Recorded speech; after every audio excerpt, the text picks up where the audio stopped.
17세기 프랑스에서 살았던 로렌스 형제에 대해 전해드림으로 설교를 시작하겠습니다. 로렌스 형제의 본명은 니콜라 에르망입니다.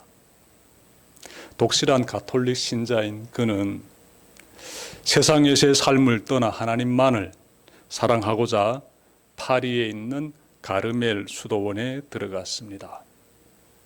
당시 그의 나이는 50세 정도 되었습니다. 적지 않은 나이지요. 수도원에서 그는 로렌스 형제라는 새로운 이름을 가지게 되었으며 맡은 일은 주방일이었습니다. 그는 주방일에 관심이 없었으므로 그 일 하는 것이 싫었습니다. 하지만 어쩔 수 없었습니다. 수도원에서 시키기 때문에 이제부터 주방에서 일을 해야만 합니다. 그는 나름 최선을 다했지만 자신이 비참하게만 느껴졌습니다. 그렇게 시간이 흐릅니다. 4년 동안 그 마음으로 수도원에서 주방 일을 하게 됩니다. 그러던 어느 날 그는 내가 어디서부터 잘못되었나 돌아보게 됩니다. 그리고 지금까지 자기 자신을 염려하느라 너무 많은 시간과 에너지를 사용했음을 발견했습니다. 그는 하나님을 사랑하는 것에 삶의 초점을 두기로 그렇게 결심했습니다. 그때부터 그의 삶에서 변화가 나타나게 돼요. 오직 하나님만을 바라보면서 하나님을 깊이 사랑하는 데 몰두하고 그리고 하나님을 위해 행동하기로 결심을 하고 실천하기 시작했는데 삶에서 놀라운 변화가 나타나게 됩니다. 그는 주방일에서 만족을 느끼기 시작합니다. 만족을. 하나님의 임재를 경험하게 됩니다. 하나님 지금 나와 함께 하심을 경험하게 되는 거예요. 그는 땅에 떨어진 지푸라기 하나도 즐거운 마음으로 줍게 되었습니다. 로렌스 형제의 삶에서 변화가 나타나자 동료 수도사들이 그에게 다가와 하나님의 임재에 대해서 배우려고 이렇게 부탁을 하게 됩니다. 그때마다 그는 정말 최선을 다해서 열심히 동료 수도사들에게 자신의 그러한 삶에서 일어나게 된 변화들에 대하여서 가르쳐 주곤 하였습니다. 이 소식은 수도원 밖으로까지 퍼져 나가게 됩니다. 그래서 사람들이 찾아오게 되는데 종교 지도자들도 로렌스 형제에게 찾아왔습니다. 하나님의 임재에 대해서 알아가고자 찾아왔습니다. 로렌스 형제는 80대 중반 파리에서 숨을 거둘 때까지 주방에서 깨달은 것을 평생 실천하면서 그렇게 살았습니다.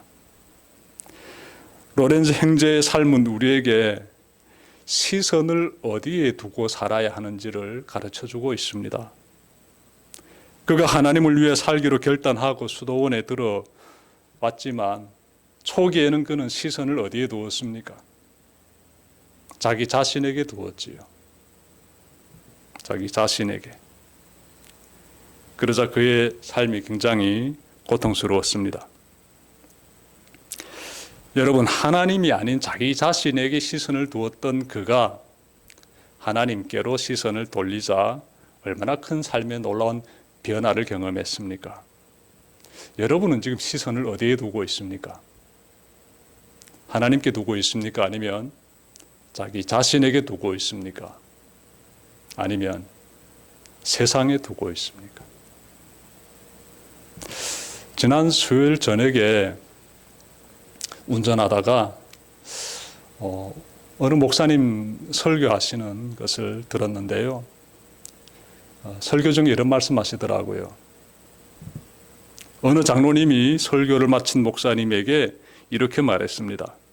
목사님의 설교가 하나도 기억에 남지 않습니다. 그 말을 들은 목사님이 장로님에게 이렇게 물었습니다.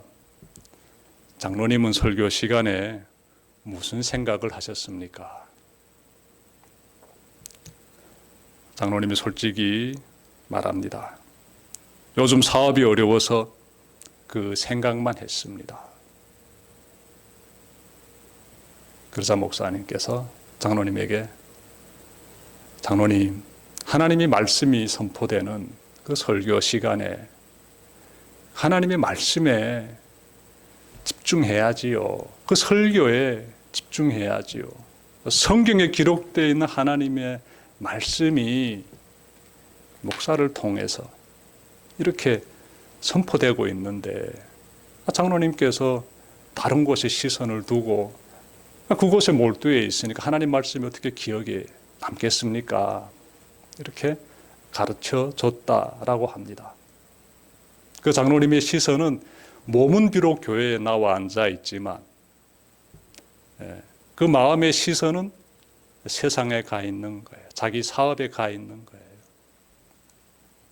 그러니 하나님 말씀이 하나도 기억에 남지 않는 것이지요. 로렌스 형제가 수도원에 들어갔지만 하나님을 위해 살고자 하나님께 집중하고자 수도원에 들어는 갔지만 그의 시선이 자기 자신에게로 향했을 때 하나도 은혜가 안 됐지요. 삶이 괴로웠지요. 여러분의 시선이 어디를 향하는가가 굉장히 중요합니다.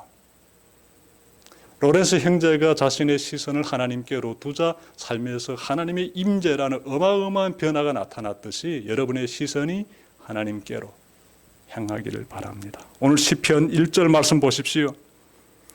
121편 1절 우리 오늘 받아 앉게 되는 본문 말씀인데, 자 말씀 보십시오. 내가 눈을 들어 산을 본다. 내 도움이 어디에서 오는가? 내가 눈을 들어 산을 본다 라고 해요. 여기서 말씀하고 있는 산은 시온산을 가리킵니다. 시온산. 네. 예루살렘에 있는 그 시온산을 가리킵니다. 다시 말씀드리면 하나님의 성전을 가리킵니다. 예루살렘에 하나님의 성전이 있지 않습니까? 그래서 시인은 예루살렘에 있는 그 하나님의 성전, 하나님의 임재가 나타나는 그 하나님의 그 성전, 즉 하나님을 바라보고 있습니다. 그래서 내가 눈을 들어 산을 본다라고 할 때는 내가 지금 하나님만을 바라본다는 그 의미가 그 속에 담겨져 있습니다. 여러분, 그러면 여러분들이 이런 질문 가질 수 있지요. 하나님은 우리 눈에 보이지 않는데 우리가 하나님을 바라는 보고 싶은데 어떻게 바라봐야 합니까? 이런 질문 가질 수 있습니다. 하나님을 바라봐야 하나님에 대해서 알 수 있는데 어떻게 하면 됩니까? 시편이 기록되었던 당시에는 그 고대 그 사회에는 이스라엘 민족에게는 하나님의 성전이 있어서 그 성전을 바라보면서 아니면 그 성전이 있는 그곳을 멀리서 바라보면서 그렇게 간절히 하나님을 찾을 수 있었다라면은 지금 우리는 어떻게 해야 합니까? 이런 질문 가질 수 있지요. 어떻게 하면 될까요? 여러분, 하나님의 말씀이 기록된 성경을 펼쳐보시길 바랍니다. 성경을 통해서 하나님을 충분히 바라볼 수가 있습니다. 우리가 성경에 기록되어 있는 하나님의 말씀을 통해서 하나님을 바라본다라고 할 때 금방 떠오르는 분이 있지요. 어느 분입니까? 네, 예수님이시지요. 예수님. 우리 예수님은요, 말씀하시는 하나님이십니다. 예수님은 나를 본 사람은 아버지를 보았다 이렇게 말씀하셨어요. 요한복음 14장 9절에서 그 말씀이 나오고 있습니다. 나를 본 사람은 아버지를 보았다. 예수님이 하신 말씀이에요. 하나님을 본 것이다라는 거예요. 따라서 하나님을 바라보려면 예수 그리스도를 바라보면 됩니다. 예수님을 바라보려면 성경을 펼쳐보면 되는 것이고요. 그리하면 성경에 기록된 말씀을 통해 자신을 계시하시는 하나님을 바라보게 됩니다.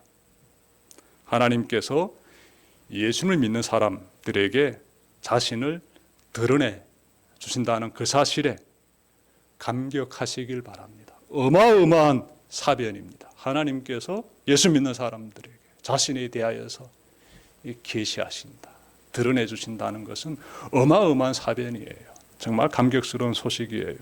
여러분 생각해 봅시다. 여러분은 사시면서 여러 사람들을 만나면서 서로에 대해서 알아갈 것입니다. 어떤 사람은요, 아주 오래 이렇게 관계를 맺고 만나고 있는데 도대체 이 사람이 어떤 사람인지 알 수가 없는 그런 사람도 있고요. 또 어떤 사람은 오래 만나지는 않았지만 이 사람은 이런 사람이야 라고 알 수 있는 사람이 있습니다. 그 차이가 무엇일까요? 왜 어떤 사람은 오래 만나도 알 수 없고 어떤 사람은 잠깐 만났지만 알 수 있을까요? 그 차이가 무엇이겠습니까?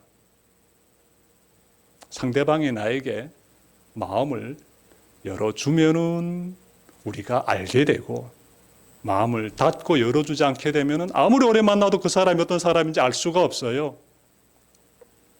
상대가 나에게 마음을 열어서 자신에 대해서 이렇게 오픈한다라면은 그만큼 그 사람이 나를 신뢰한다는 것이지요. 믿어준다는 것이지요. 그래서 마음을 열어주는 것이지요. 그래서 우리는 그 사람에 대해서 알게 되는 것이고요.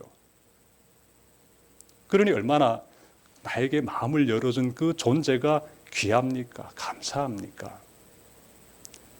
만약 여러분에게 이 대한민국 대통령이 찾아와 가지고 자신의 마음을 열어서 보여준다고 생각해 봅시다. 자신만이 알고 있는 고민이라든지 자신만의 생각이라든지 그러한 부분에 대해서 여러분에게 알려준다고 생각해 보십시오. 어떤 심정을 가질 것 같습니까? 국가 원수가 나를 얼마나 신뢰하고 있는지 금방 깨닫게 되지요. 그래서 감동하게 되는 것입니다.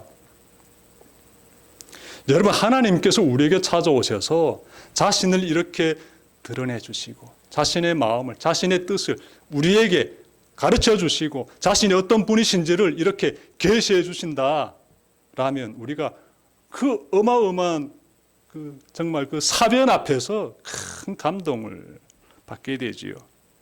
여러분, 그때 우리가 하게 되는 반응이 있습니다. 우리가 하게 되는 반응.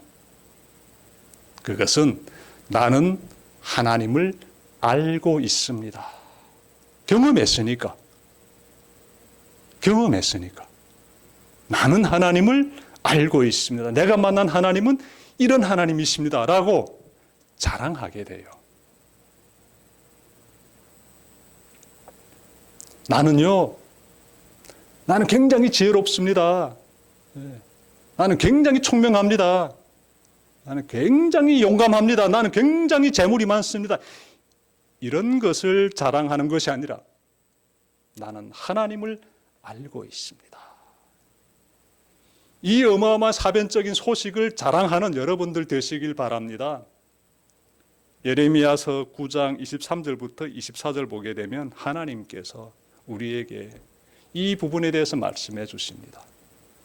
하나님을 알고 있다는 그 사실을 자랑해라 라고. 여러분들도 그렇게 하나님을 마음껏 자랑하면서 살아갈 수 있기를 바랍니다. 하나님께서 우리에게 자신을 계시하심으로 우리가 하나님을 알게 되었다는 것은 곧 하나님의 시선이 우리를 향하고 있음을 의미합니다. 하나님께서 우리를 바라보시면서 자신을 계시하시고 드러내서 우리로 하여금 알게 해주셨지요. 그러면 하나님의 시선이 우리를 향하고 있습니다. 얼마나 감사합니까? 우리가 하나님을 알고 있다는 그 사실도 벅찬데 그분께서 우리를 바라보고 계신다는 것은 얼마나 더 큰 감격스러운 소식입니까? 우리를 바라보시는 하나님, 그 하나님은 우리를 바라보시면서 무엇을 하실까요? 우리를 구원해 주시지요. 우리를 도와주십니다. 그래서 시편 기자는 이렇게 말씀하지요. 2절 보십시오. 내 도움은 하늘과 땅을 만드신 주님에게서 온다. 내가 하나님을 바라보는데, 내가 눈을 들어 산을 바라보는데, 하나님을 바라보는데 그 하나님은 나를 도와주신다는 거예요. 나를 구원해 주신다는 거예요. 그래서 이렇게 노래하고 있습니다. 하나님을 바라보는 사람에게 하나님의 구원이 임한다는 이 시편의 말씀을 묵상할 때마다 복음서에 기록되어 있는 한 사건이 떠오릅니다. 마태복음 14장 22절부터 33절에서 기록하고 있는 사건인데요. 내용은 다음과 같습니다. 예수님께서 제자들을 이렇게 배에 태워서 갈릴리 호수 건너편으로 보내십니다. 시간은 해가 지는 저녁입니다. 예수님은 홀로 산에 올라가십니다. 기도의 시간을 가지시고자 산으로 올라가시고, 제자들은 배에 태워서 갈릴리 호수 건너편으로 보내십니다. 예수님의 제자들은 한다 하는 어부들이지요. 갈릴리 호수에서 잔배가 굵어진 어부들입니다. 그들은 노를 참 잘 저었을 거예요. 그렇게 노를 잘 저으면서 그들이 호수를 건너가고 있었는데, 호수 한가운데로 아마 들어섰을 거예요. 갑자기 풍랑이 일기 시작합니다. 바람이 세게 불면서 갈릴리 호수 이 물결을 일으키는 거예요. 그러면 아니 그 배에 탄 사람들이요 얼마나 긴장되겠습니까? 배가 뒤집어지게 되면 생명 다 잃게 됩니다. 위태롭지요. 긴박한 상황이 흐르게 됩니다. 자, 그런데 말씀 보게 되면 이제 새벽이 되어 오고 있는데, 즉 사경이란 새벽 3시부터 6시 사이를 가리키고 있는데, 그때가 되도록 이 강풍이 사라지지 않고 계속 갈릴리 호수를 몰아치게 하는 것이에요. 그래서 이 예수님의 제자들이요 힘을 다해 가지고 어떻게 하나 이 배가 풍랑을 이겨낼 수 있도록 하기 위해서 최선의 힘을 다하게 돼요. 아마 기진맥진했을 것입니다. 그때 그들이 놀라운 광경을 보게 됩니다. 어느 한 분이 물 위를 걸어서 이렇게 자신들이 힘겹게 노젓고 있는 그곳으로 걸어오고 계시는 거예요. 그들은 깜짝 놀라가지고 두려움 가운데서 유령이다라고 말해요. 유령이다. 물 위를 걷는다는 것은 중력을 완전히 거스르는 행위예요. 어떻게 사람이 물 위로 걸을 수 있습니까? 그래서 저 물 위로 걸어오는 저 존재는 유령이다라고 판단한 거예요. 제자들이 유령이다 하면서 두려움 가운데 빠져버려요. 예수님께서 나라고 두려워하지 말라고 안심하라고 말씀하십니다. 그때 제자들 중에 한 사람 베드로가 나섭니다. 주님이시면 나더러 물 위로 걸어서 오게 해 주십시오라고 간청합니다. 예수님께서 오라고 말씀하세요. 물 위로 걸어오시는 분은 유령이 아니라 예수님이셨어요. 제자들도 예수님을 알아보게 됩니다. 베드로가 어떻게 하는가 봤더니 갈릴리 호수를 향해서 발을 꽉 내딛습니다. 발을 내디뎌요. 방금 전까지 어떻게 하나 배에서 떨어지지 않으려고 정말 혼신의 힘을 다 쏟아부으면서 그렇게 애를 썼던 베드로가 지금은 어떻게 배에서 발을 그 물이 있는 그 속으로 확 내딛는 거예요. 첨벙 빠져들면 위태로워지게 되는데, 베드로가 물 위에 발을 내딛는 순간 빠지지 않고 그가 물 위에 서게 돼요. 그리고 예수님을 향해서 구도 걸어가게 돼요. 물 위를 걸어가게 됩니다. 이때 베드로의 시선이 어디를 향했을까요? 배에서 내려서부터 물 위로 걷는 베드로의 시선은 오로지 예수님만을 향하게 되지요. 예수님만을 바라보면서 걸어가게 됩니다. 그때였어요. 갑자기 강풍이 몰아치기 시작합니다.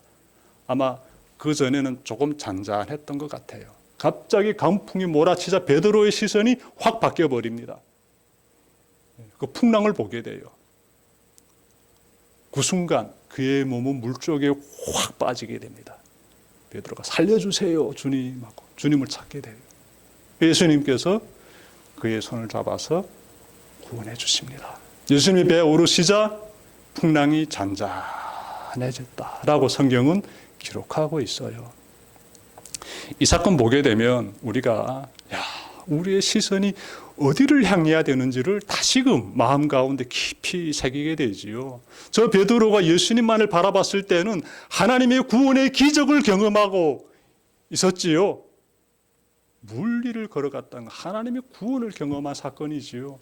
근데 그의 시선이 세상의 풍랑을 향했을 때 마음 가운데 의심이 솟아오르게 되고, 그래서 그가 그 구원을, 그 어마어마한 기적의 그 순간을 이어가지 못하고 잃어버리게 되는 그런 안타까운 모습을 우리가 발견하게 되지요.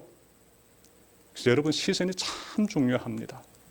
성경은 우리에게 늘 말씀해 주고 있어요. 항상 우리의 시선은 어디를 향해야 된다? 하나님을 향해야 된다.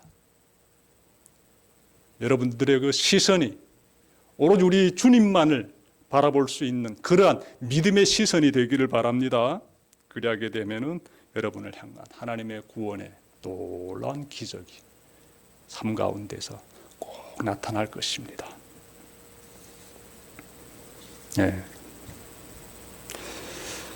여러분, 이 시간 여러분에게 좀 도전을 드리고 싶습니다. 우리 함께 한번 도전해야 되겠어요. 하나님만을 바라보며 하나님이 이끄시는 그 곳을 향해 믿음의 발을 내디디시기를 바랍니다.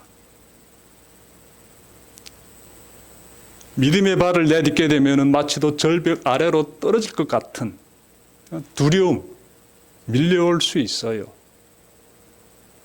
믿음의 발을 내딛게 되면 마치도 깊은 물속에 빠져들어갈 수 있는 그러한 두려움 경험할 수도 있어요. 오직 믿음으로만 내디뎌야만 하는 그러한 삶의 그 시간들, 그 자리들 꼭 있습니다. 그때마다 예수님만을 바라보면서 쾅쾅 내디딜 수 있기를 바랍니다. 그러한 발걸음이 어떻게 나타나겠습니까? 주일 예배를 사모하면서 이 주일 예배를 잘 드리기 위해서 여러분들이 결단하는 모습들 정말 중요합니다. 지난주 금요일날에 제가 우리 교회 어느 한 분과 이렇게 대화를 나누다가 참 감동스러운 소식을 들었습니다. 목사님, 지금 이렇게 직업을 옮겨야 되는데 주일 예배 드릴 수 있는 그 회사를 정말 찾고 있습니다. 주일 예배 드리지 않는 회사에 들어가게 되면 월급이 좀 높대요. 그런데 주일 예배 드리는 그 회사 선택하게 되면은 급여는 좀 낮지만 예배는 드릴 수 있습니다.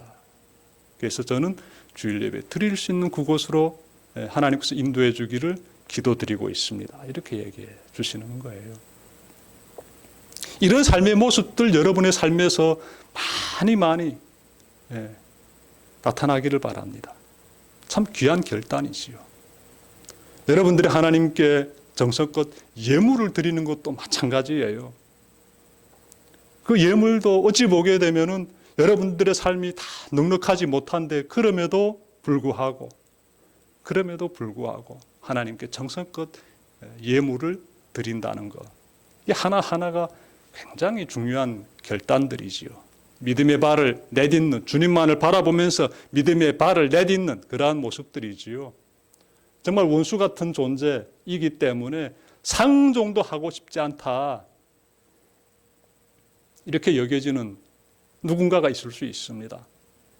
미워하기보다는 불쌍히 여겨주고 그 사람을 위해서 기도해 주는 모습도요, 굉장히 중요합니다. 그런 모습들도 다 주님만을 바라보면서 믿음의 발을 쾅쾅 내딛는 모습들이에요. 하나님을 사랑하고 이웃을 사랑하는 그 삶의 여정들 가운데서 여러분들이 많은 믿음의 발걸음을 쾅쾅 내딛을 수 있기를 바랍니다. 그렇게 함으로써 여러분들 하나님과 정말 깊은 유대관계를 가지면서 하나님을 바라보면서 하나님을 더 깊이 사모하면서 하나님과 동행할 수 있기를 바랍니다. 말씀 마치려고 합니다. 오늘부터 하나님과의 동행이라는 주제로 시리즈 설교가 시작이 되는데 여러분이 바라보는 하나님이 어떤 하나님인지를 항상 기억하시길 바랍니다. 하나님이 얼마나 초월적인 존재시고 광대한 분이시고 측량할 수 없는 무한한 분이신지를 항상 잊지 마시길 바랍니다. 상상할 수 없는 하나님이심에도 불구하고 우리가 표현해야 한다면 우리가 믿는 하나님은 우주 만물을 창조하시고 주관하시는 전지전능하신 하나님이시고 영원하시고 불변하시는 그리고 완전하신 하나님이심을 여러분들께서 고백하면 참 감사하겠습니다. 그분이 우리가 믿는 하나님이시기 때문에 그렇습니다. 이처럼 한없이 위대하신 하나님을 나의 주, 나의 하나님, 나와 동행하시는 하나님으로 부르는 사람이 그 사람이 복 있는 사람입니다. 이 자리에 계시는 여러분이 이와 같기를 바랍니다. 오늘 말씀 마음에 잘 새기시고 늘 하나님을 바라보며 하나님과 동행하는 여러분들의 새로운 한 주가 되기를 주님의 이름으로 축원합니다. 기도드립시다.